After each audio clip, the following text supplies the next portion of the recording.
Tengan muy buenas tardes. Este día configuramos la clase número 1, la cual ustedes ya saben está colgada en la plataforma Teams.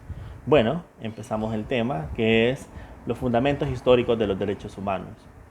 En ese sentido es necesario aclarar que los derechos humanos no surgen de manera lineal como un resultado histórico lineal, sino que como en todo hay muchos idas, muchas venidas, retrocesos, avances, cambios de posición, en fin.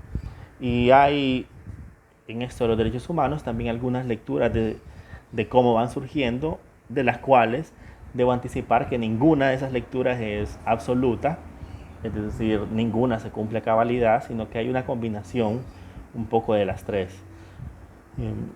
Hay una lectura que considera que los derechos humanos son el resultado obvio de la evolución histórica, de la evolución social, casi que como una aplicación de la teoría evolucionista de Darwin, y que cada vez la sociedad va en progreso y lo que conocemos ahora como derechos humanos avanzados, dentro de 40, 50 años, será la esfera de protección aún mayor porque la sociedad se va a mover hacia ahí.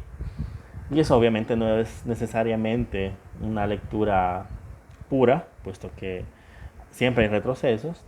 También hay una segunda lectura que creo que es la más común, que determina que los derechos humanos son el resultado de luchas históricas, a veces mediadas por la heroicidad, por grandes batallas legendarias de ciertos personajes que han cambiado la historia, arrebatando al poder político ciertas prerrogativas, o sociedades que se organizan, en fin. Y bueno, tampoco es completamente cierto. Veremos un poco con los derechos naturales, como esto no es tan, bueno, como esto no siempre surge a partir de la lucha o la batalla de grandes actores. Y hay otra tercera lectura que también combinada creo que es bastante prudente realizarla, que tiene que ver con que los derechos humanos en muchas ocasiones implican una cesión, una forma de legitimación del poder político ante la sociedad. Es decir, yo me legitimo.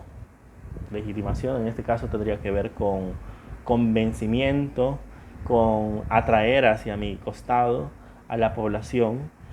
Legitimo mi poder otorgando prerrogativas, otorgando derechos, otorgando ciertas posibilidades de ejercer cierta autonomía.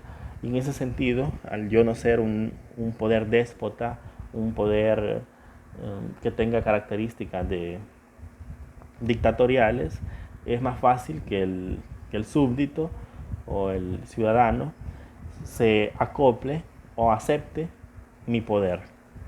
Así que creo que es una combinación de las tres. Obviamente la sociedad ha avanzado por ciertos lugares y asimismo los derechos van avanzando. Asimismo han habido personajes históricos que, que han sido capaces de crear significados en los cuales muchas personas se han identificado y presentar ciertas reivindicaciones, y que el poder ha tenido que ceder de manera casi que coaccionada por ese poder popular o ese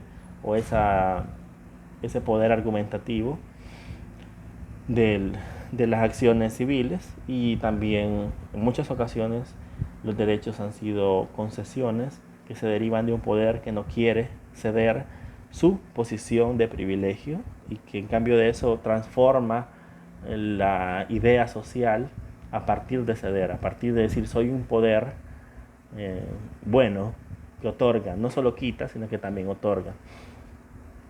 Bueno, un autor que analizamos en la primera clase, para los que no pudieron estar, fue Thomas Hobbes, que si bien eh, nació y desarrolló su obra 150 años antes de la Revolución Francesa, que ustedes saben es el acontecimiento más importante en la modernidad. Bueno, eso creo yo y eso creen la mayoría de especialistas. Estoy convencido por ellos de que eso es así.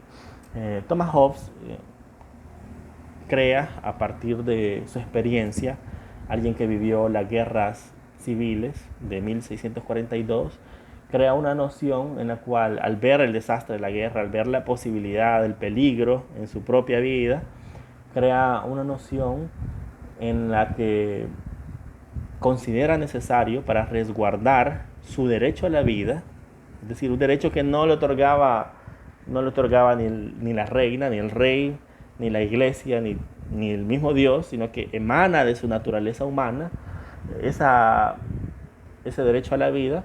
Ante esa necesidad de resguardar la vida, de proteger la vida, considera necesario la creación de un pacto que dé origen, a su vez, que se derive en un Estado, en un leviatán, que sea capaz de proteger al hombre de otros hombres. Ustedes conocen esa frase muy famosa, muy popular: el hombre es el lobo del hombre. En ese sentido, por esa línea, Thomas Hobbes crea esta teoría pactista en la cual es necesario crear un ente que proteja el derecho natural a la vida. Y esta noción de derecho natural va a servir mucho para lo que son los derechos humanos, y cada noción nueva en su momento fue obviamente influenciada por la noción previa. En este caso, la noción de derechos naturales es influenciada definitivamente por lo que es la teología, el hecho de la dignidad humana, de donde emana de la dignidad humana de ser hijo de Dios, y esa calidad de ser hijo de Dios de la cual emana un signo de dignidad, de resguardar la vida como un ser humano y no como un animal. Bueno, esta concepción de un derecho a proteger, si se fijan, necesito que proteja mi derecho un ente. Entonces, este derecho a ser protegido es previo a la creación del Estado. Entonces, este derecho a ser protegido es a su vez el fundamento para la creación del Estado y constituye, visto de la otra parte, una limitación al poder de este ente, de este leviatán recién creado. Así que lo creo para proteger la vida, no para quitármela. A esta teoría pactista también se agregan otros autores como Spinoza, el holandés, o John Locke, también británico, aunque John Locke le agrega un par de derechos más a su catálogo de derechos naturales, es decir, previos al Estado, y fundamentos para la creación de un Estado, fundamento pactista de la creación de un Estado, que son la protección a la vida, la seguridad, la propiedad y además la libertad. Es decir, si se fijan, casi que un catálogo corto, pero un catálogo liberal netamente. Así que John Locke también sienta la base para incluir esos derechos como derechos naturales. Naturales porque, uno, esto quiero que quede claro, emanan de la propia naturaleza del hombre, según estos autores, y dos, porque son previos al Estado. Es decir, en el estado de naturaleza, previo al estado social organizado, se crean y a su vez son fundamento para el funcionamiento y creación del Estado. En ese sentido, el punto número 3, en el que resumo esta clase, es esa simbiosis, esa relación que ustedes pueden ver entre el Estado y el derecho.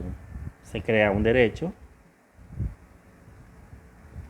que debe ser protegido, por ende se crea un pacto del cual surge una entidad jurídica, el Leviatán, que tiene la obligación fundamental de proteger la vida, de proteger la propiedad, la libertad y la seguridad de los habitantes de ese territorio.